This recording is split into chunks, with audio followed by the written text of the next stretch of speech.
QNN news ఛానల్లో మీ brand మరియు ads ని ప్రమోషన్ చేయాలనుకుంటున్నారా? అయితే స్క్రీన్ మీద కనిపిస్తున్న నంబర్లకు వెంటనే కాల్ చేయండి. ఆంధ్రప్రదేశ్ సముద్ర గర్భంలో లక్షల కోట్ల విలువైనటువంటి గ్యాస్ సంపద ఉంది. కానీ ఆ సంపద ఎక్కడికి పోతుంది? మన పిల్లల యొక్క భవిష్యత్తును మార్చగలిగే సహజ వనరులు కొద్దిమంది కార్పొరేట్ కంపెనీలకు లాభాలుగా మారుతున్నాయా? కేజీ బేసిన్లో జరుగుతున్నటువంటి అసలు కథ మీరు తెలుసుకుంటే ఖచ్చితంగా ఆశ్చర్యపోతారు.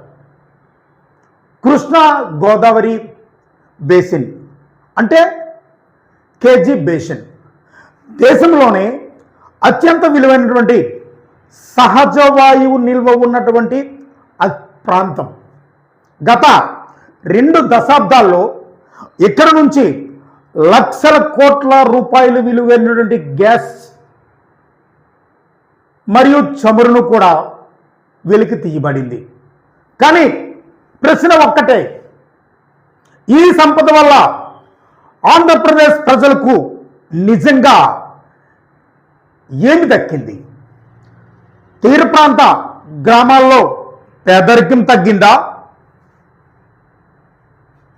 ముఖ్యంగా మత్స్యకారులు జీవితాలు మెరుగుపడ్డాయా?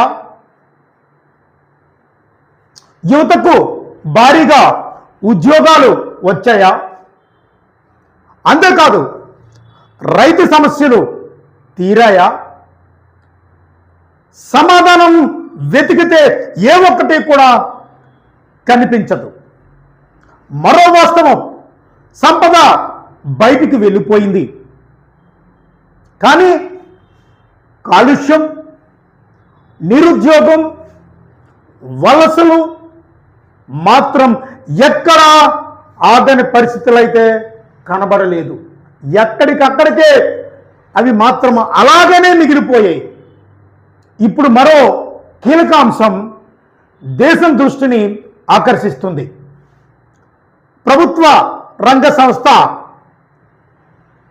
ఓఎన్జీసీకి చెందినటువంటి గ్యాస్ నిల్వల నుంచి గ్యాస్ తరలింపు సుదీర్ఘ న్యాయ పోరాటం సుప్రీంకోర్టు వరకు ఇప్పుడు వెళ్ళిన పరిస్థితి.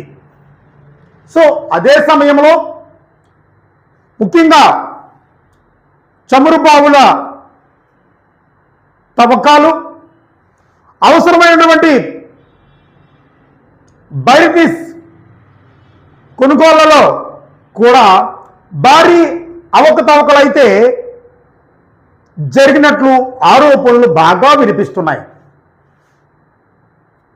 ప్రభుత్వ సంస్థలను పక్కన పెట్టి ముఖ్యంగా ప్రైవేటు కంపెనీలకు ప్రాధాన్యం ఇవ్వడం, మరొక పక్క ప్రభుత్వ రంగ సంస్థలకు వందల కోట్ల నష్టం వాటిల్లుతుందని విమర్శలు అయితే బహిరంగంగానే వస్తున్నాయి. ప్రజలకు లోటు బడ్జెట్ అని చెబుతున్నటువంటి ముఖ్యంగా ప్రభుత్వాలు ఈ యొక్క సహజ వనరుల ద్వారా రావాల్సినటువంటి వేల కోట్ల రూపాయలను ఎందుకు కాపాడలేకపోతున్నాయి? ఈ సంపద అంతా ఎటు వెళ్ళిపోతుంది అనే ప్రశ్న ఇప్పుడు ప్రజల్లో బాగా వినిపిస్తున్నటువంటి పరిస్థితి. సో ఇప్పుడు మనం చర్చించుకున్న డబ్బంతా ముఖ్యంగా ఈ డబ్బు రాష్ట్ర ఖజానాకి వచ్చి ఉంటే, ముఖ్యంగా ప్రతి జిల్లాలో ఆంధ్రప్రదేశ్లో ఉన్నటువంటి ముఖ్యంగా ప్రతి జిల్లాలో అత్యాధునికమైనటువంటి ప్రభుత్వ ఆసుపత్రులను నిర్మించేవారు.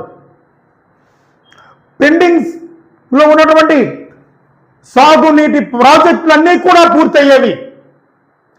లక్షలాది ఎకరాలకు నీరు అందేది. వేలాది మంది యువతకు ఉద్యోగ అవకాశాలు కూడా లభించేవి. అందుకే ఇప్పుడు వినిపిస్తున్న నినాదం ఒక్కటే, అదే మన వనరుల మన వనరులు మన హక్కు. కేజీ బేసిన్ సంపదపై ప్రజలకు పూర్తిగా లెక్కలు చెప్పాలా? మీ అభిప్రాయాన్ని కామెంట్ రూపంలో తెలియజేయండి.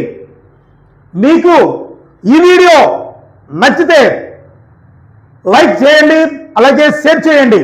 అలాగే నేను ఈ వీడియో కోసం ఎంతైనా ఎఫర్ట్ పెట్టాను అనిపిస్తే మీరు తప్పనిసరిగా మన ఛానల్ని సబ్స్క్రైబ్ చేయండి. నేను మీ Q99 శ్రీనివాస్.